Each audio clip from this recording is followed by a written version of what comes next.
Welcome to Ignite to Impact, a weekly podcast that explores what it takes to make your community, our nation, and the world a better place. You've tuned in to be inspired and enlightened as we pull back the curtain and dive into intimate and energetic conversations with achievers and doers. We are talking with leaders who are in the trenches making phenomenal changes through business, nonprofits, education, and the arts. Our goal? To encourage, motivate, and challenge you to go to the next level in leadership.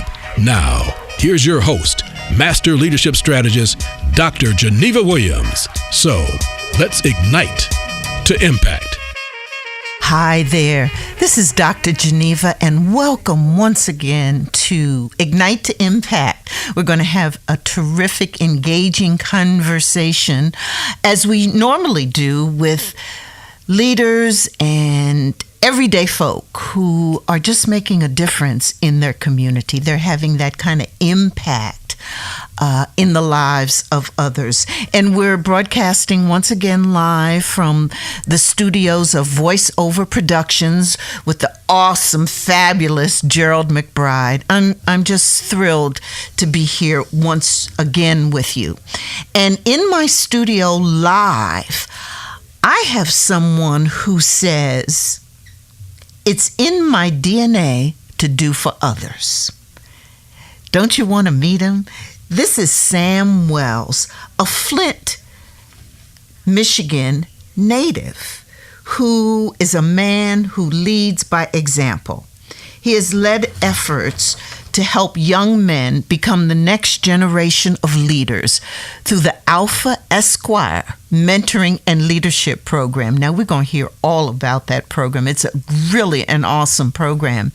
And it's focused on helping predominantly African-American young males from Flint and Genesee County in Michigan. And so Sam not only developed the program, but he serves as its director. Now, Sam is a native of Flint, Michigan, which I said, and he's a graduate of Kettering University, and he's completed studies at Duke University and the University of Michigan Business School. He retired from Delphi Corporation in 2008 after 33 years of service and a career where he held a number of positions in sales, marketing, and strategic planning in Michigan, Illinois, and New York. And he also now works as the Senior Director of Sales for Envia Products, which is an LLC based in Troy, Michigan. So he's still active and working. And he serves on the board of directors of Big Brothers and Sisters of Greater Flint, the Urban League of Flint, and Recovery Unlimited. He also is a 1992 graduate of Leadership Flint and a leader in his own right. And I'm just so delighted that he's here with us today. So let's welcome Sam Wells. Thank you. It's an honor and a pleasure to be here this morning. So we just are so thrilled to have you here, and we want to hear all about your award. We want to hear how you got it, the wonderful work you do, and you can perhaps give us some tips on how people can really find time to give their time, treasure, and talent. But first, I want to hear about Sam. Tell us about you. What was it like growing up as Sam Wells? It was really interesting. I'm from a family of 7. Oh, wow. Grew up in Flint. My parents migrated to the north like most African American parents did. Back in the 30s and 40s, they came here for the automotive industry and the jobs that it provided. So my father came here, met my mother, and they settled here and raised us in what was at that time really a middle-class environment because General Motors provided that type of an opportunity in the city of Flint. So grew up in what would be considered a middle-class environment. My parents, who were not educated, both of them dropped out of school. they put an extreme emphasis on education for us, and they encouraged us to excel and achieve, and they also encouraged us to be involved and make a difference, not just for yourself, but make sure you're doing something for others. And my parents did that by example. I went to school at what's now called Kettering University, but it's General Motors Institute. Okay. And we had, at that time, this was in the early 70s, and you had black folks, young men, women, just now, enrolling into that school. And one of the things that my parents did was open up the door of our home to them, because you had students who would come in from Ohio, and my roommate who was from New Jersey. And on the weekends, the cafeteria didn't serve food. Okay. So my parents fed kids every weekend. All right. So I saw that. I saw that concern. I saw that desire to give back, to make a difference.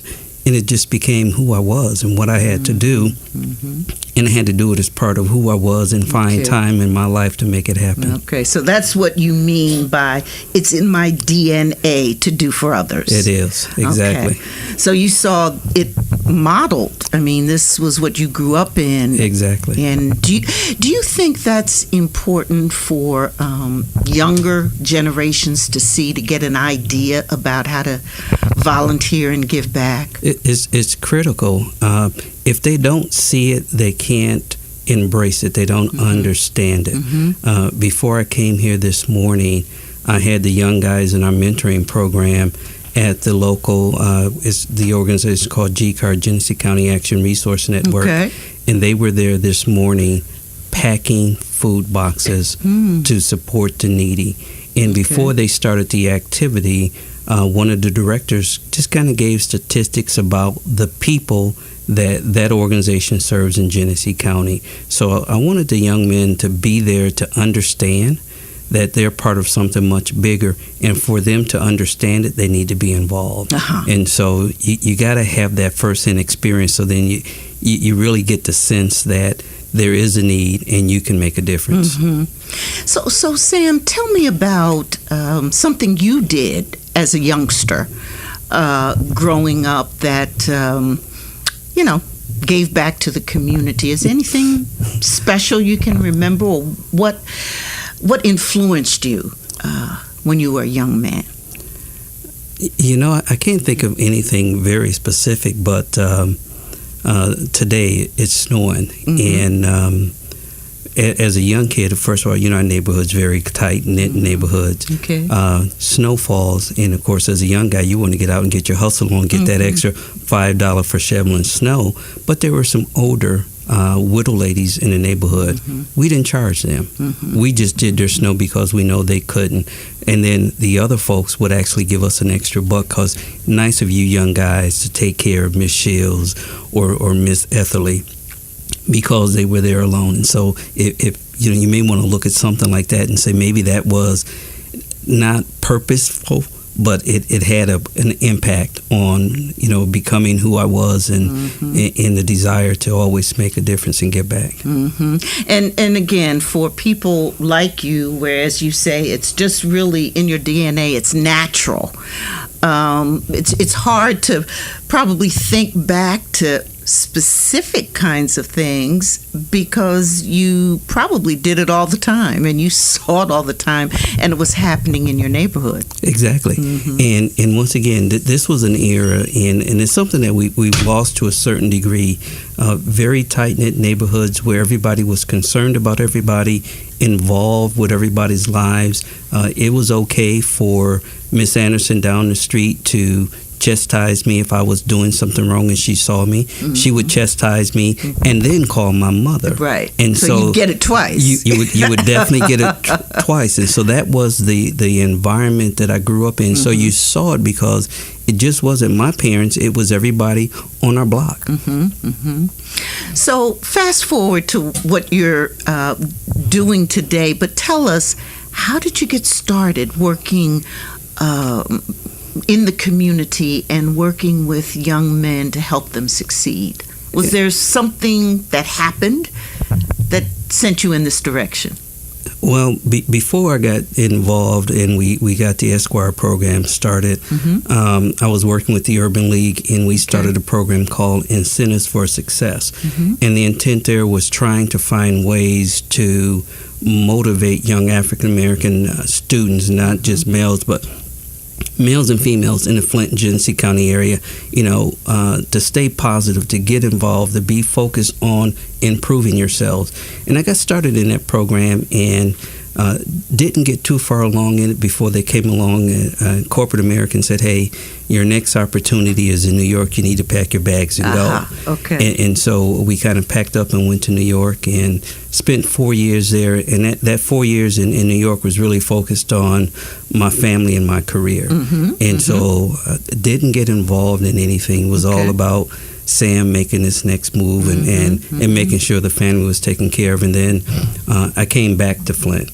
And when I came back to Flint, it was I'm still focused on the career, but it's time to get back involved because when I returned to Flint, we saw the beginning of the decline of the manufacturing base, which provided the baseline for the middle-income families in the city of Flint. And it's important to note that when I graduated from high school, you could literally get your diploma on Wednesday, and on Monday you could start work at General Motors. Yes. And that was a great job, good income. That was beginning to erode. Okay. Yes. And so the need was to make sure that we had something in place to teach our young men and prepare them for life in a non-manufacturing environment, which Flint was going to become. And so that was what became the impetus to put this mentoring program in place, was recognizing the change that was going to take place, recognizing you could no longer graduate and go get that job, that you're going to have a different set of skills. You're going to have to be prepared to move forward and do something different. So I hear you started at the Urban League and you were doing some programming. So what got you to Alpha Esquire? And tell us about what that program is. Well, the Alpha Esquires, well, first of all, I'm a member of Alpha Phi Alpha Fraternity Incorporated. All right. So for our listening audience, who I can't even believe there'd be anyone out there who doesn't know about A-Phi-A, but could you tell us a little bit about Alpha?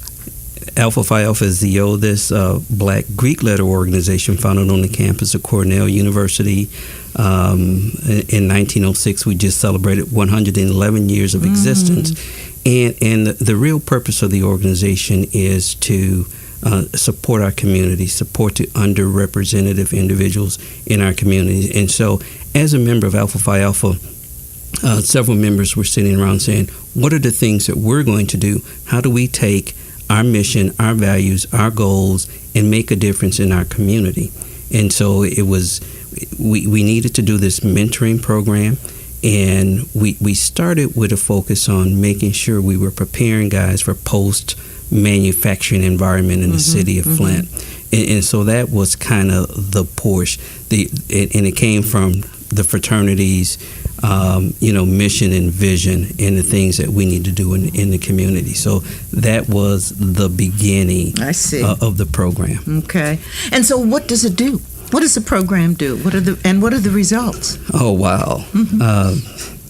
The program has been simply phenomenal. It started in 1997 with 5 guys. And we have grown. This is our 21st year of existence. And the program has grown to meet the needs of the young men as things in our environment and community change. We started with the focus on education. You got to get an education. You got to get an education so that you can go off to school and get a degree and do certain things.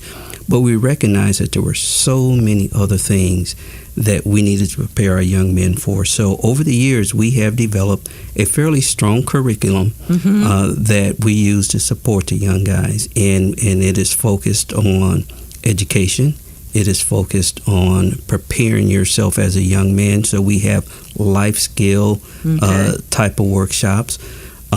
We have cultural exposure. And then we have community service. I alluded to that earlier.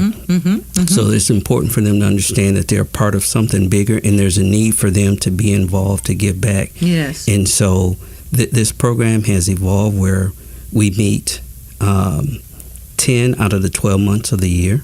We meet every Monday, and then we meet twice a month on Saturday. And so we treat this as a firm commitment and not a drive-by type of activity. Our young men have been exposed to a lot of things, and they're used to disappointments from adults, where you have the program of the day or the program of the month. And we have, the difference for us is that we're firmly committed, and so we don't treat it as a drive-by. We're in there, and so we have this constant interaction with them, because we recognize that we have them, that they have to go back to their home environment, their school environment, and the things we put in, we hope we put enough that they can withstand some of the pressures they have to deal with. So the Michigan Community Services Commission recognized your work and gave you the Mentor of the Year award. How did you feel about that? Tell us how you found out that you were going to get this award. I got a call, and I was told that I'd been selected. Someone had nominated me. I found out later that it was a member of the fraternity who has seen the work from the outside, someone who's participated in some of the workshops, and he submitted the application. I was honored, but at the same time, and I tell people all the time, it's not about any award.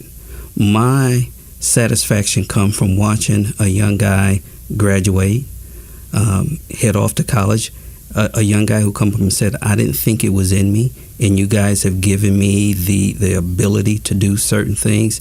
That's the reward for me. So getting the acknowledgement and recognition is great. Thank you very much. But it's all about the young guys. Now, if I can parlay that into funding to help support, that's fantastic. But once again, it's all about the young guys. So, the commission just doesn't give these awards to anybody.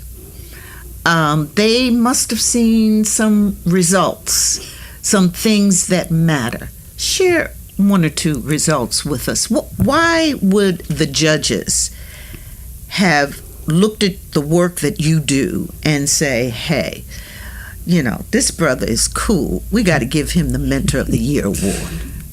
I think, first of all, sustainability. The program's been around, like I said, heading into 21 years, which is amazing in itself. Yes. The fact that everyone involved are volunteers. We do not have a staff.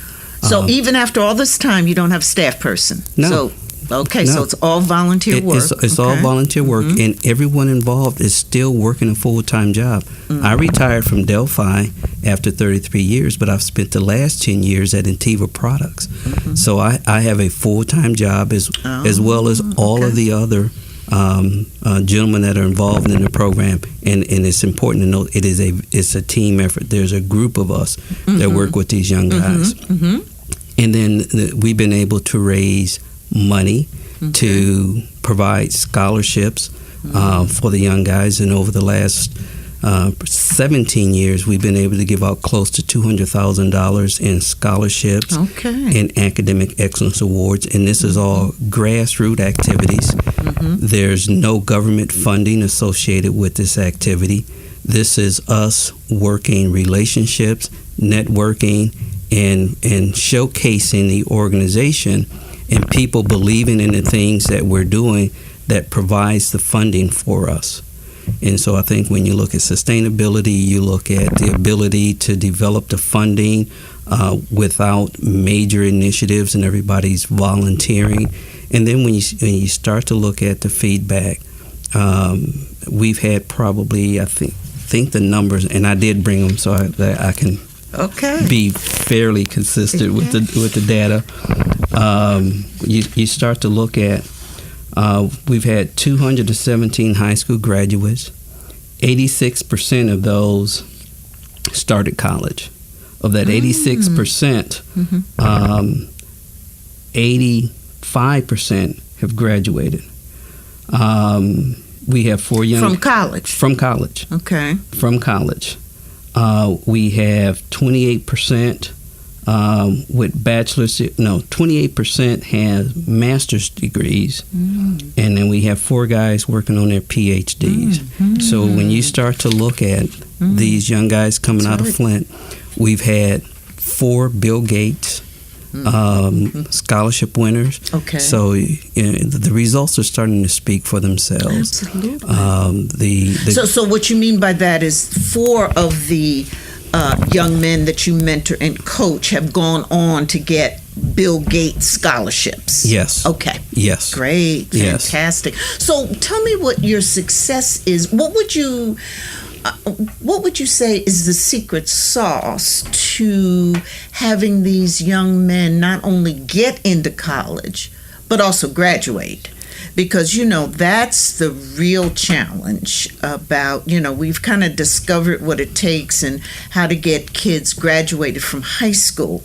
And we know pretty much how to get young people into school, college, post-secondary education. But getting them through those 4 or 5 years is tough.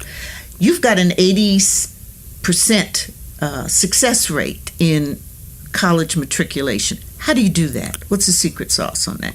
We stay connected, and then wherever they're going, we make sure that a member of Alpha reach out to them. Okay. So we use our network of the fraternal organization and say, hey, we have a young man that was a part of our mentoring program. Look out for them. Connect them with resources on campus. And over the years, we've had where kids are coming and they're leaving and they're headed off to school, and there's a guy who's an Esquire who's already there. And so there's that connection. And so we use our network to make sure we connect and we provide continuing support through that network, and then we remain in contact with them.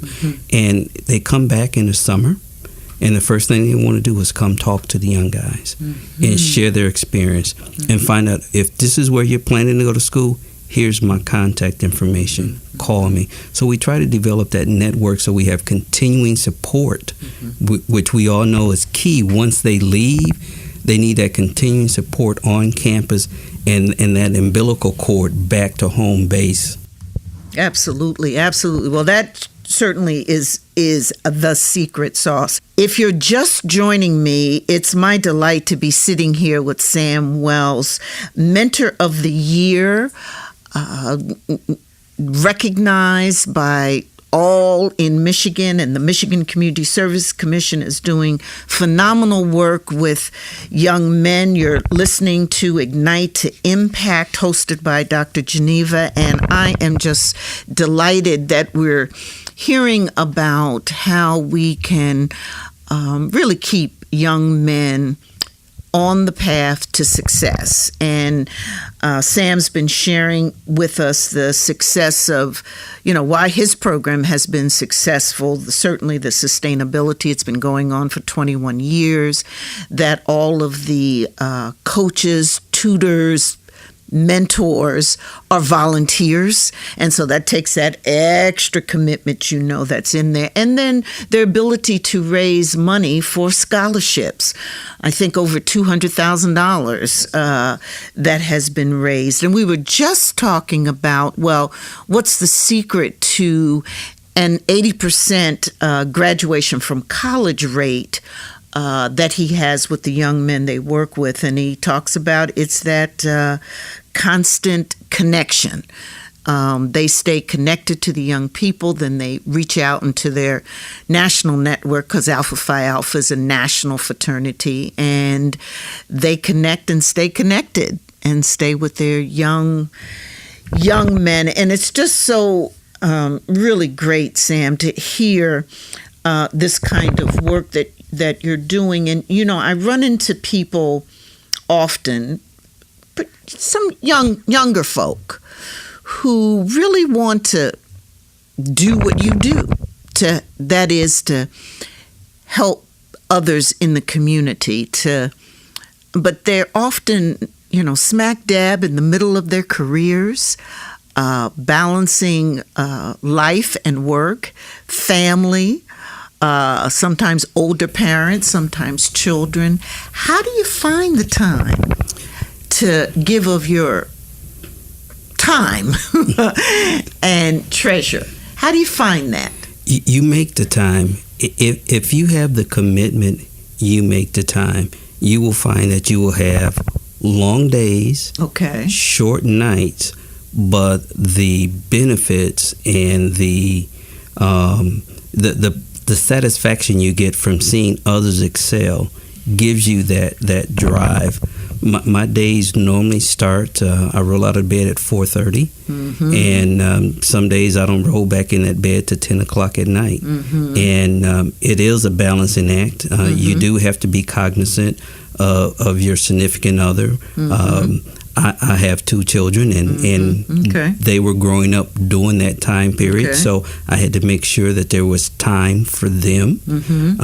For my son, it was easy. I just brought him in and made him a part of the program.